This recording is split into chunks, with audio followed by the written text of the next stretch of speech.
Aboard the papal plane, Reuters, Pope Francis on Saturday defended his strategy of avoiding the term Rohingya in Myanmar, saying he believed he got his message across to both the civilian and military leadership without shutting down dialogue. Speaking to reporters aboard the plane returning to Rome from Bangladesh, the pontiff also indicated that he had been firm with Myanmar trademark's military leaders in private meetings about the need for them to respect the rights of Rohingya refugees. He also disclosed that he cried when he met a group of Rohingya refugees on Friday in Bangladesh, where he defended their rights by name in an emotional meeting. For me, the most important thing is that message gets through, to try to say things one step at a time and listen to the responses, he said. I knew that if in the official speeches I would have used that word, they would have closed the door in our faces. But, in public, I described situations, rights, said that no one should be excluded, the right to citizenship, in order to allow myself to go further in the private meetings, he said. Francis did not use the word Rohingya in public while on the first leg of the trip in Myanmar. Predominantly Buddhist Myanmar does not recognize the mostly Muslim Rohingya as an ethnic group with its own identity but as illegal immigrants from Bangladesh. Local Roman Catholic Church authorities had advised him not to say it because it could spark a backlash against Christians and other minority groups.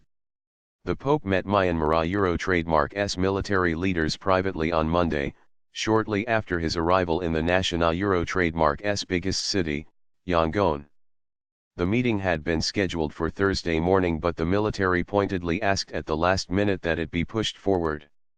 The result was they saw the Pope before the civilian leaders instead of the other way around, as had been planned. Non-negotiable truths. It was a good conversation and the truth was non-negotiable, he said of his meeting with the military leaders.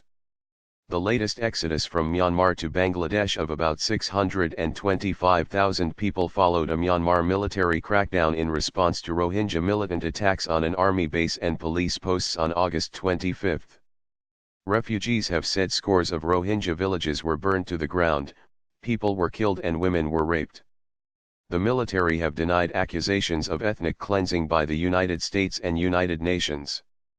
Asked if he used the word Rohingya during the private meeting with the military chiefs, the Pope said, I used words in order to arrive at the message, and when I saw that the message had arrived, I dared to say everything that I wanted.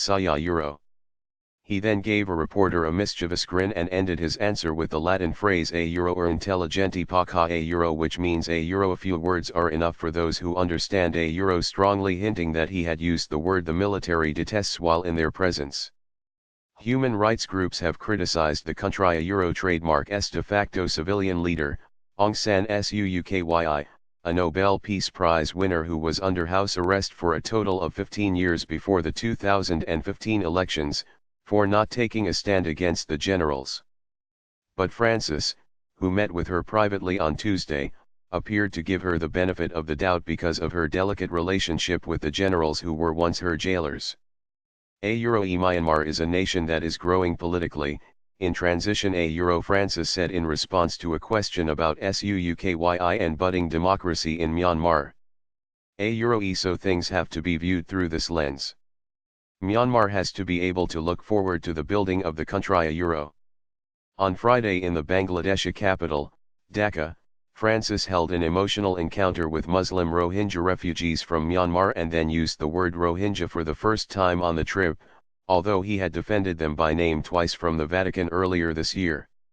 He told the crowd where the Rohingya were that Gota trademark's presence was within them and they should be respected. I was crying and tried to hide it, Francis said on the plane, recounting how moved he felt when the refugees recounted their ordeals to him.